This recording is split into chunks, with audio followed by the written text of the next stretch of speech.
السلام علیکم ورحمۃ اللہ وبرکاتہ۔ الحمد للہ حمدا کثیرا طیبا مبارکا فیہ،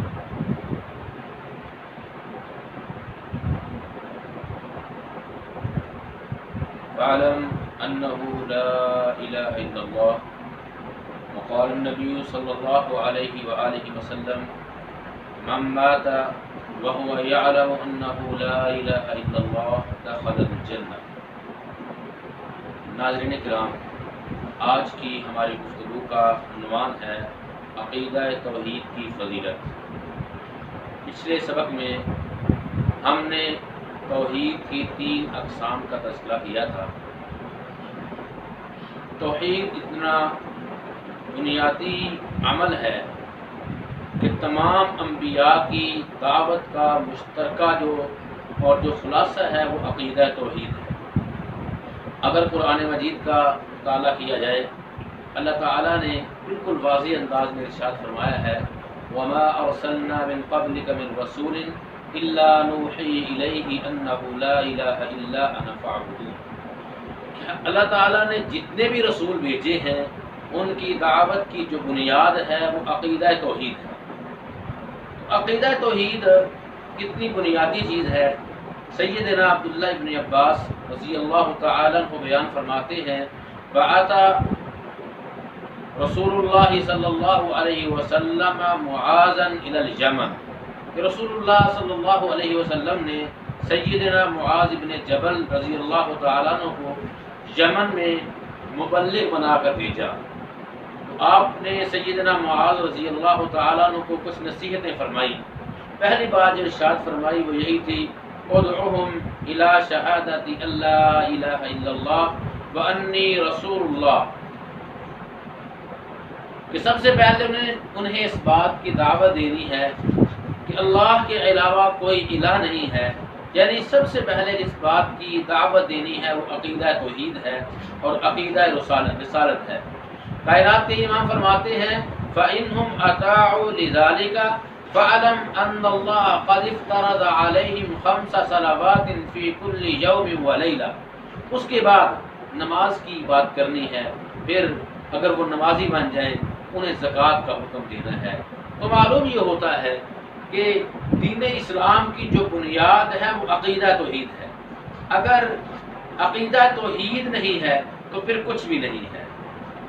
سیدنا اسامہ بن زید رضی اللہ تعالی عنہ بیان فرماتے ہیں، دوسری حدیث ہے کہ ہمیں رسول اللہ صلی اللہ علیہ وسلم نے ایک قبیلے کے خلاف محاذ پہ بھیجا۔ تو جب ہم محاذ پہ گئے دوران جنگ، سیدنا اسامہ بن زید فرماتے ہیں کہ ایک بندے کے ساتھ میرا مقابلہ ہوا۔ پہلے اس نے وار کیا، میں نے اس کے وار کو روکا، پھر میں نے اس کے اوپر غلبہ پا لیا۔ جب میں نے اس کے اوپر غلبہ پا لیا تو اس نے نیچے سے پڑھنا شروع کر دیا لا الہ الا اللہ لا الہ الا اللہ، وہ لا الہ الا اللہ پڑھتا رہا، عقیدہ توحید کا اقرار کرتا رہا، لیکن اس کے باوجود میں نے اس کو قتل کر دیا۔ سیدنا اسامہ فرماتے ہیں کہ جب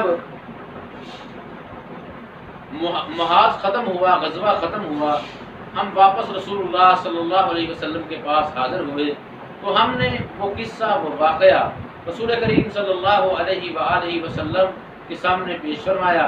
تو نبی علیہ الصلوۃ والسلام نے فرمایا کہ آپ نے اس کو قتل کر دیا۔ اقال لا الہ الا اللہ وقتلتہ، لا الہ الا اللہ پڑھ رہا تھا، عقیدہ توحید کا اقرار کر رہا تھا اور تم نے اس کو قتل کر دیا۔ تو میں نے عرض کی اللہ کے پاک پیغمبر، وہ تو ڈرتے ہوئے اپنی جان بچاتے ہوئے کلمہ پڑھ رہا تھا۔ تو نبی علیہ الصلوۃ والسلام نے ارشاد فرمایا افلا شققت عن قلبه حتى تعلم اقالها ام لا۔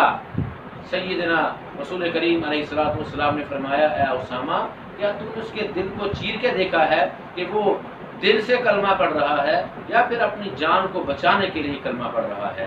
تو عزیزان گرامی قدر، رسول کریم علیہ الصلوۃ والسلام نے ارشاد فرمایا من قال لا الہ الا اللہ، جس نے لا الہ الا اللہ پڑھ لیا فقد عصم منی مالہ ونفسہ ودماؤہ، کہ جس نے لا الہ الا اللہ پڑھا اس نے مجھ سے اپنا مال بھی بچا لیا، اس نے مجھ سے اپنی جان کو بھی محفوظ کر لیا اور رسول کریم علیہ السلام نے اس بات کو واضح فرما دیا کہ جو لا الہ الا اللہ پڑھتا ہے، کائنات کے امام فرماتے ہیں لا تکفروا بذنب، اس کو کسی گناہ کی وجہ سے کافر نہ کہو۔ یعنی یہ اتنا عظیم عمل ہے۔ عقیدہ توحید ہی بنیاد ہے۔ جس بندے کا عقیدہ توحید بہتر ہے اس کے لیے دنیا و آخرت کی بہتریاں ہی بہتریاں ہیں۔ اور عقیدہ توحید کا اقرار کتنا بڑا عمل ہے۔ سیدنا ابو ہریرہ رضی اللہ تعالیٰ عنہ بیان فرماتے ہیں رسول کریم علیہ السلام نے ارشاد فرمایا اسعد الناس بشفاعتی یوم القیامہ من لا الہ الا اللہ خالصا من قلبہ او نفسہ، کہ جس بندے نے اپنے دل اور نفس کی خلوص کے ساتھ عقیدہ توحید کا اقرار کر لیا، لا الہ الا اللہ پڑھ لیا، فرمایا اسعد الناس بشفاعتی یوم القیامہ، قیامت کے دن میں محمد صلی اللہ علیہ وسلم کی سفارش کا وہ مستحق ٹھہرے گا۔ عزیزان گرامی قدر، یہاں ایک بات یہ بھی سامنے آتی ہے کہ شفاعت کے حصول کے لیے اگر ہم چاہتے ہیں کہ رسول کریم علیہ السلام قیامت کے دن ہماری شفاعت فرمائیں، اس کے لیے لازم ہے کہ ہمارا عقیدہ توحید پختہ ہونا چاہیے۔ اگر عقیدہ توحید پختہ نہیں ہے تو پھر قیامت کے دن سفارش نصیب نہیں ہوگی۔ اور رسول کریم علیہ السلام نے ایک اور موقع میں ارشاد فرمایا من مات وهو يعلم انه لا الہ الا اللہ دخل الجنہ، جو بندہ زبان حق کے ساتھ لا الہ الا اللہ کا اقرار کرتا ہے دخل الجنہ، اللہ تعالیٰ اس کو جنت میں داخل فرما دیں گے۔ اور جامع ترمذی کی حدیث ہے، سیدنا ابو ہریرہ رضی اللہ تعالیٰ عنہ بیان فرماتے ہیں رسول اللہ صلی اللہ علیہ وسلم نے ارشاد فرمایا من قال عبد لا الہ الا اللہ قط مخلصا الا فتحت له ابواب السماء حتى تفضي الى العرش ما اجتنب الكبائر۔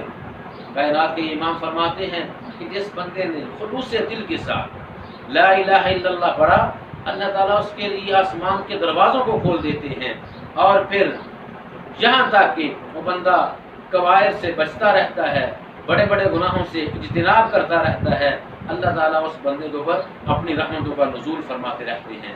تو عزیزان گرامی قدر، خلوص دل کے ساتھ لا الہ الا اللہ پڑھنا، عقیدہ توحید کا اقرار کرنا، عقیدہ توحید کو مان لینا، یہ اتنا بڑا عمل ہے جو انسان کے لیے جنت میں داخلے کا سبب بن جاتا ہے۔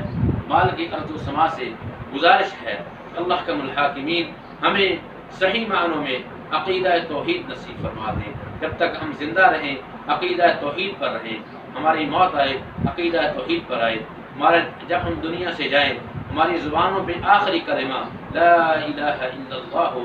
اللہ تعالی ہمیں ایمان و سلامتی کی زندگی عطا فرمائے۔ سبحان ربک رب العزۃ عما یصفون وسلام علی المرسلین والحمد للہ رب العالمین۔